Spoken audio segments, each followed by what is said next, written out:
सुकृती सपना श्याम कदम, शाळा नवीन माध्यमिक विद्यालय लिंबारोई देवी, इयत्ता 7वी. प्रतिभाचंद्र लेखे व विश्ववंदिता शा शुने शिवशेषा मुद्रा भद्राय राजते. मुद्रा माता जिजाऊंना, मुद्रा छत्रपती शिवरायांना, रयतेच्या राजाला, ज्याला भक्तीला जोड नाही, शौर्याला तोड नाही, जो ठाक आहे सागरा समान, ज्याचे छत्र म्हणजे आम्हाला समान, जो त्या शिवरायाची शान, मराठी मनाचा धगधगता स्वाभिमान आणि कायदा आहे सह्याद्री, ज्याला शंभूचा अभिमान, महाराष्ट्राच्या देवराज्याचं पहिलं स्थान, मराठीचा जो पहिला आसवंत आहे, कृपावंत आहे, दयेचा वसंत आहे, ज्याच्या कुशीतून स्वराज्याचं स्वप्न देखणं उदयास आलं, तर राजमाता, राष्ट्रमाता जिजाऊ आईसाहेब, स्वराज्याचं जिने घडविला विधाता, धन्य ते स्वराज्य, धन्य जिजामाता, धन्य जिजामाता. जिजाऊंचा जन्म 12 जानेवारी 1598 रोजी बुलढाणा जिल्ह्यातील सिंदखेड येथे झाला. त्यांच्या आईचे नाव म्हाळसाराणी व त्यांच्या वडिलांचे नाव लखुजीराव जाधव असे होते. जिजाऊंना लहानपणापासूनच राजनीती व युद्धनीतीचे शिक्षण मिळाले. शिक्षण मिळाले. 1610 मध्ये त्यांचा विवाह वेरूळ येथे शहाजीराजे भोसले यांच्याशी झाला. दासी सेवक त्यांची काळजी करत होते. एके दिवशी एक दासी येऊन त्यांना म्हणाली, सांगा राणी सरकार, तुम्हाला काय खावेसे वाटते, तुम्हाला कशाची डोहाळे लागली आहे. तेव्हा माझ्या जिजाऊ म्हणल्या, आम्हाला भडावाची रपाट मारावीशी वाटते, तलवार भाला दांडपट्टा चालवा असं वाटतं, वाघावर बसून मोगली राजवटीचा खात्मा करावा असं वाटतं. मग सांगा अशा मातीच्या पोटी कोण जन्माला येणार. अख्ख्या हिंदुस्थानाचा आराध्य दैवत छत्रपती शिवाजी महाराजांना या वाघिणीने जन्म दिला. छत्रपती शिवाजी महाराजांना या वाघिणीने जन्म दिला. म्हणूनच म्हणते, जगातील प्रत्येक स्त्रीने शिवचरित्र वाचायलाच पाहिजे, तरच त्यांच्या पोटी असा कुटुंबवान पुत्र जन्माला येईल. एका भल्या पहाटे सनई चौघडे वाजायला लागले. सगळीकडे साखर वाटायला सुरुवात झाली.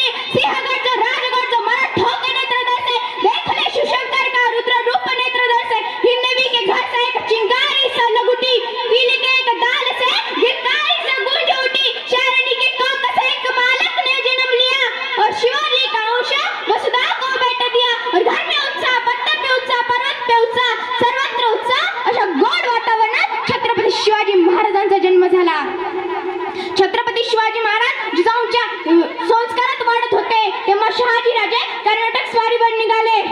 जिजाऊंना व शिवरायांना शहाजी राजांनी पुण्यातील जहागीरचा कारभार पाहण्यासाठी पुणे येथील लाल महाल येथे पाठवले.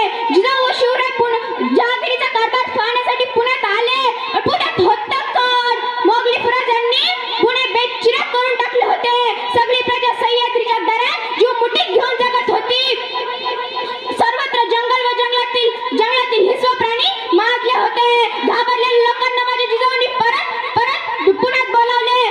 पण पुण्यात येऊन करणार काय? शेती उद्ध्वस्त झाली होती. मग शेतकऱ्यांना नांगर बैल देण्यास सुरुवात केली. माझ्या जिजाऊंनी शेतकऱ्याच्या हितासाठी पहिली संस्था स्थापन केली आणि तिला नाव दिले स्वराज्य.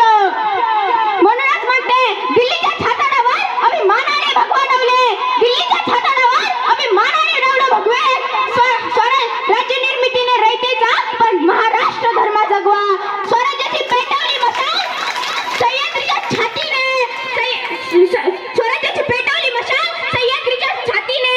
तेज पुण्य शिवराय पाहिले महाराष्ट्राच्या मातीने, या महाराष्ट्राच्या मातीने. शेतकऱ्यांनी शेती पिकवली, पिकं पण खूप छान आली, पण रानटी प्राण्याचा त्रास काही कमी होत नव्हता. म्हणून गावागावात दवंडी दिली. जो कोणी रानटी प्राण्याचा शेपूट कापून दाखवायला आणि त्याला सोन्याचा कडा भेट दिली जाईल. मग लोक लांडग्याचं शेपूट कापून सोन्याचं कडा घेऊन जाऊ लागली. एका मध्यरात्रीचा कळसाच झाला. एका तन्यवान पोरानं लांडगा कापून खांद्यावर घेऊन आला. मासाहेब जिजाऊ त्या पोराला म्हणल्या, अरे तू जर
आणि शेवटचं एक सांगते, कोण